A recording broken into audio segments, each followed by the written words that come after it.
Good afternoon and welcome to the Day After Podcast and our sub-show Pixar Sunday, where we watch and review every Pixar film in chronological order. On today's episode, we are tackling the sequel to Finding Nemo entitled 2016's Finding Dory, both of which were directed by Andrew Stanton. I have two main problems with this movie, but this was a cold watch for you, so I'm kind of more curious as to hear your reaction to it. Well, I did some Googling in the bathroom, and here's where my head is at. We have a bathroom, everyone. Holy shit, get on it, plebes. Finding Dory is the first of a 5-film sequence out of which there is one new intellectual property, and that is Coco. But it's surrounded by a Nemo movie, a Cars movie, an Incredibles movie, and a Toy Story movie. Finding Dory was one of the films that was going to be made by Circle 7, who also had the rights to Toy Story 3 before it went under. Oh, okay. So this is one of the films that actually got made after Circle 7 got canned. Oh, okay, so it went back to Pixar after Circle 7. Yes, they planned on making one sequel for every 2 original movies, and what ended up happening was that they made one original movie for every 2 sequels. I'm biased. I feel like this movie, I understand financially where it was coming from. The last one made a shit ton of money. We said that it was the highest selling DVD of all time. I have problems. My favorite fun fact about this movie, and it's a well-known fun fact, but I'm going to share it anyway, is the campaign before it came out of telling people not to buy blue tangs for their kids. We've made that mistake. Yeah, we made that mistake before, and I think that what it does well, and one thing that I touched on was in the original, that this takes place in our world. Yeah. It's very difficult. Not many Pixar films actually take place in what could be considered a human world. Yeah, there's normal people walking around, normal people doing jobs and visiting this aquarium and all this other stuff. There's Sigourney Weaver voicing herself, which is weird. It's not that weird. It's not Ocean's 11 weird, where the one character's like, "You look like Julia Child," or it's whatever. A little fucking weird though. Yeah. And that she constantly references herself as, "I am Sigourney Weaver." Yeah, but that was neither here nor there. People are gonna be. I'm tepid because I just watched this and it's been so long for you. Everyone is tempted to compare this to Cars 2. Really? To give the other character their own movie. Oh, okay. And we all know how Cars 2 turned out. This one I'm worried about because at the time there was these really attempt at emotional pangs when she couldn't learn how to go back to her home. That's supposed to be emotional, but I can't quit thinking about 13 years ago when you made Finding Nemo, and that was a joke punch. So I mentioned earlier that I have 2 main problems with this movie, and they are related. So you compare this to Cars 2, I compare it more, weirdly, to Monsters University. Not in the sense of how it was made, but in the sense of general reaction to it.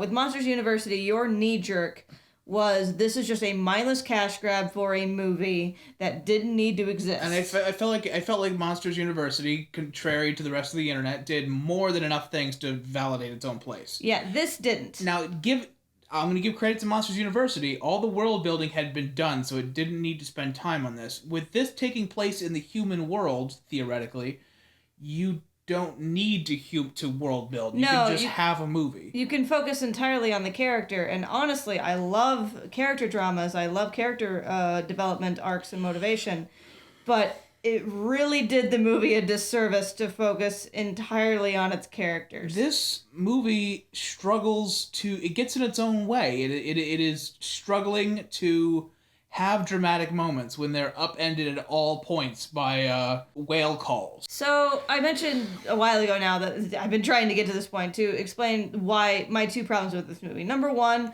it has the Brave issue, where I think this would be a great short, where you can set up Dory's problem of not knowing where she is and her going on this grand adventure to an aquarium to find her family. Okay. And then she eventually does.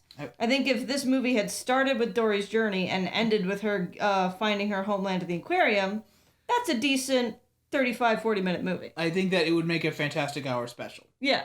I don't know about an hour. I don't know about fantastic, but you can make a 40 so this movie is already an hour and a half. Okay, you could cut half of it. You could do a 40-minute. Yeah. That was kind of my thought. Yeah, okay. And that's tied in with number 2 in that I guess I would say pacing problem. Here's the thing.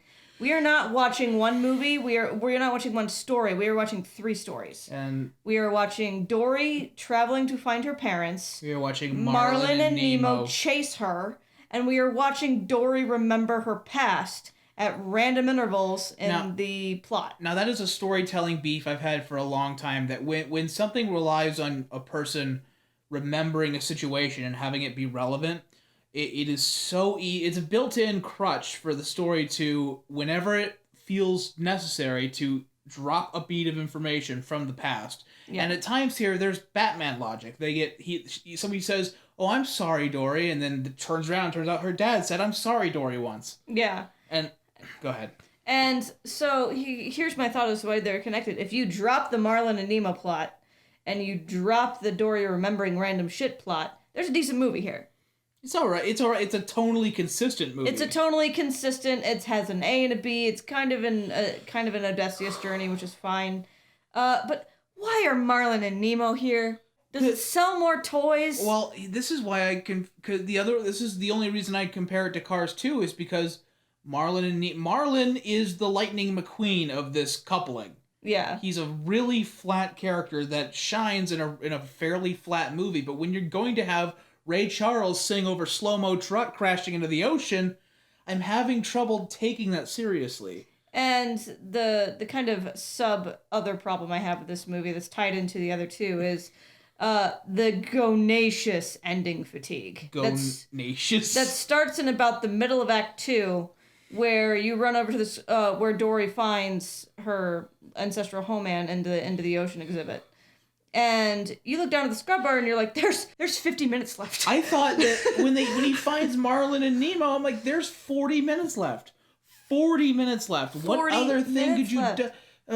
And we gotta play with otters. We gotta talk to Hank again. We gotta go in the truck. We gotta save Dory from the truck. We gotta save Marlin and Nemo from the truck. And then we have to drive the truck. For something that's set up in such a realistic, well-designed aquarium, Life Institute, with a front area and a back area and stuff everywhere just for set dressing, it's so weird to compose that with all the whale noises and all the trucks flying into the ocean. And what got me with, as far as the setting, is like Finding Nemo. Number one, Finding Nemo is a huge jump in animation for Pixar, much, much bigger than Finding Dory was from the last film.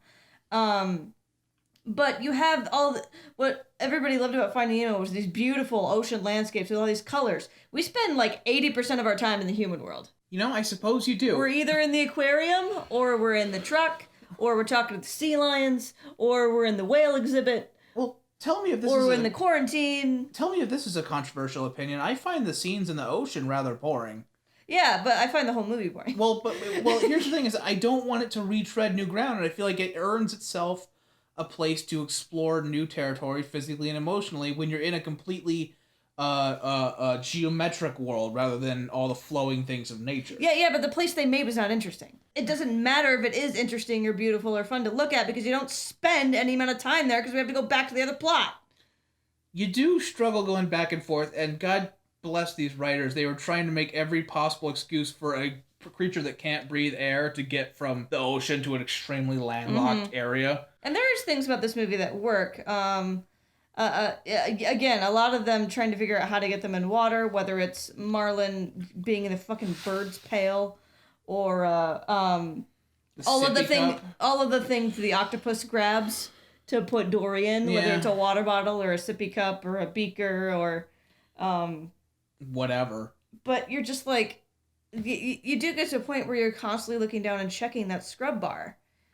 And you're like, what are we still doing here? I'm worried. Oh, God. And it's not, one action doesn't necessarily flow into another. It's one character gets into a situation, gets out of that situation, and then has to turn around and rescue a different character in that same situation. Yeah, it feels like... Let me just jump on Hank here, because this is the one I heard the most about. This octopus that lost a leg, and he really hates people and wants to be by himself, and you never really find out about that. You don't really find out about there's hints, like when he's in the touch tank, there's a hint that maybe there's something deeper back there and never touched. Yeah. I'm sure you could be an antisocial Hank, and then that could be it. I mean, but if you hint at some sort of deeper terror like Dory has been doing with her setup the entire time. Yeah, if you're going to make a character-driven story, can we take a little bit out of, Marlon talking to the bird or the blue tangs being confused, and put a little more into Hank here? And this movie struggles with between reality and cartoon, and Yeah. it comes up badly in the what sea walruses, or there's one The sea dirt lion. walrus who wants to sit on the rock. Yeah, Sea Gerald. lions, excuse me. There's 3 sea lions. One of them is a cartoon. Yeah. Like an almost like borderline offensive cartoon. They don't talk about what the hell's wrong with him. But I guarantee you that was like so many people's favorite character, and he is in so many memes. That sea lion? Yeah, that sea lion. Oh, that's gross. But you want to... You don't even care if he gets development. He sells t-shirts. No, God, that's so gross to think about. Yeah. It's so gross to think that we're going to do this thing where Dory learns to remember and be cool by herself. Let me back up for a second. Are we going to comment on how this movie's kind of about mental illness or no? You go because I feel uncomfortable talking about it, so I'd rather not go there unless you're going to go there. Here's the thing. I don't want to talk about what it does or doesn't do. I mean, I've tackled Monsters U and how that's a good message for a lot of kids. I'm not going to tackle whether this does mental illness well or poorly. Okay. I am going to comment that it leaves a very bad taste in my mouth that this is treated with such respect notwithstanding. It's treated with such gravity when Dory was you can't remember stuff.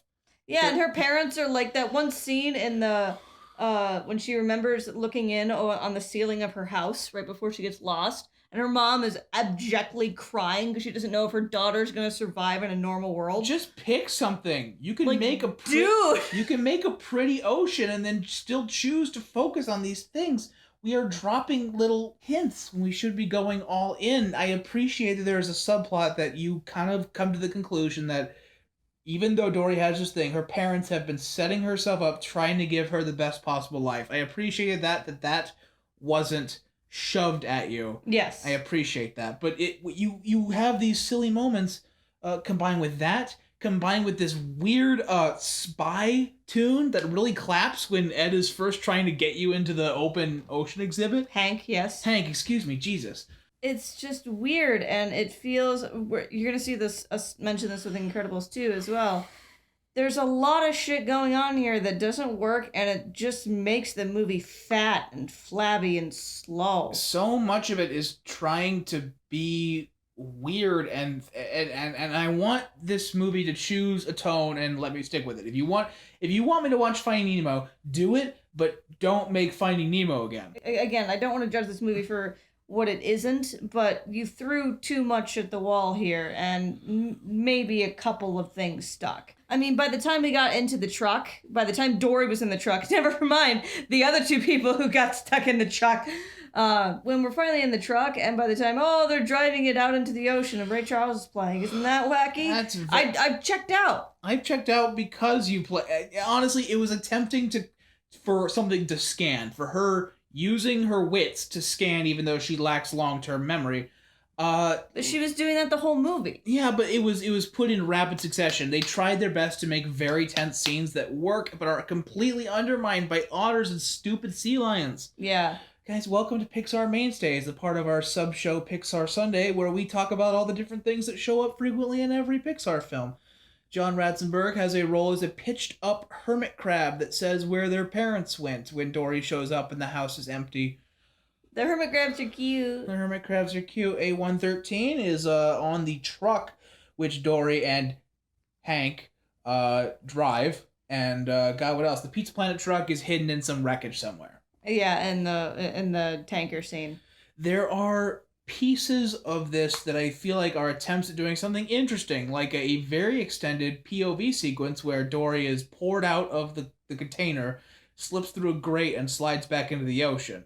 And there's some really, really good emotional beats here when they're not undermined by cartoony bullshit, like that scene with the shells, her getting lost in the kelp forest, realizing, I can follow this path of shells, I vaguely remember this. And that's when she actually finds her parents, and she finds out her entire life they've been laying out shells, hoping her daughter will find one of these paths and come home.